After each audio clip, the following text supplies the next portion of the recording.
ಎಲ್ಲರಿಗೂ ನಮಸ್ಕಾರ. ಮಹಾ ಅವತಾರ ನರಸಿಂಹ ಹೊಂಬಾಳೆ ಫಿಲ್ಮ್ ಬ್ಯಾನರ್ನಿಂದ ಅದ್ಭುತವಾದ ಸಿನಿಮಾ ಬಂದಿದೆ. ಅದೇ ಮಹಾ ಅವತಾರ ನರಸಿಂಹ. ಮಹಾ ಅವತಾರ ನರಸಿಂಹ ಸಿನಿಮಾ ಸೂಪರ್ ಎಕ್ಸ್ಟ್ರಾಡಿನರಿ ಆಗಿದೆ. ಇದು ನನ್ನ ಮೊದಲನೆಯ ಸಿನಿಮಾದ ರಿವ್ಯೂ ವಿಡಿಯೋ ಆದ ಕಾರಣ ಯಾವ ವಿಘ್ನಗಳು ಅಡ್ಡ ಬರಬಾರದಂತೆ ವಿನಾಯಕನ ಆಶೀರ್ವಾದ ತೆಗೆದುಕೊಳ್ತಾ ಇದ್ದೀನಿ. ಸಿನಿಮಾ ನೋಡಿ ಬಂದಿದ್ದೀನಿ. ಸಿನಿಮಾ ಮಾತ್ರ ಬೇರೆ ಲೆವೆಲ್ ಇದೆ. ಮುಂಚೆ ಈ ಸಿನಿಮಾಕ್ಕೆ ಯಾವ ಹೈಪ್ ಇರಲಿಲ್ಲ, ಪ್ರಮೋಷನ್ ಕೂಡ ಜೋರಾಗಿ ಮಾಡಿರಲಿಲ್ಲ. ಸಿನಿಮಾ ಫಸ್ಟ್ ಡೇ ಕಲೆಕ್ಷನ್ ಬರೀ ಇಂಡಿಯಾದಲ್ಲಿ 2 ಕೋಟಿ ಆಗಿತ್ತು.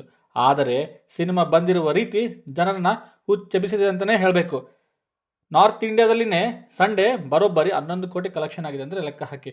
ದಯವಿಟ್ಟು ಸಿನಿಮಾನ ಮಿಸ್ ಮಾಡ್ಕೊಳ್ಬೇಡಿ. ಚಿಕ್ಕ ಮಕ್ಕಳಿಂದ ಹಿಡಿದು ಹಿರಿಯರವರೆಗೆ ಎಲ್ಲರೂ ನೋಡಬೇಕಾದಂಥ ಸಿನಿಮಾ ಇದು. ಇದರೊಳಗೆ ಬಳಸಿರುವ VFX ನಮ್ಮ ನರಸಿಂಹಸ್ವಾಮಿಗಳನ್ನು ಹೇಗೆ ನಾವು ಊಹಿಸಿಕೊಳ್ಳುತ್ತಿರುವೆವೋ ಮತ್ತು ಅದರ ಕಥೆ ಎಲ್ಲರಿಗೂ ಗೊತ್ತು. ಅದನ್ನು ಎಕ್ಸ್ಟ್ರಾರ್ಡಿನರಿ ಆಗಿ ತೆಗೆದಿದ್ದಾರೆ.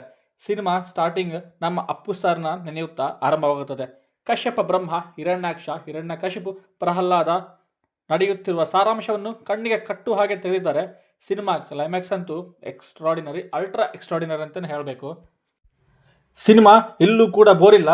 ಬ್ರಹ್ಮಾಂಡ ಸೃಷ್ಟಿಕರ್ತ ನಮ್ಮ ಕಣ್ಣೆದುರು ಬಂದ ಹಾಗೇನೆ ತೋರಿಸಿದ್ದಾರೆ. ನಮಗೆಲ್ಲ ನಿಜವಾದ ಕಥೆಗಳನ್ನು ನಿಜವಾಗಿ ತೋರಿಸುವಂತಹ ಸಿನಿಮಾಗಳು ಬೇಕಾಗಿತ್ತು. ಇದು ಅದೇ ಥರನೇ ಇದೆ. ಈ ರೀಸೆಂಟಾಗಿ ತೇಜ ಸಜ್ಜಾ ನಟಿಸಿರುವ ಹನುಮಾನ್ ಚಿತ್ರ ಕೂಡ ಎಕ್ಸಲೆಂಟ್ ಆಗಿತ್ತು. ಈ ಮಹಾವತಾರ ನರಸಿಂಹ ಕೂಡ ಬಹಳ ಬಹಳ ಅದ್ಭುತವಾಗಿದೆ, ಸೂಪರ್ ಆಗಿದೆ.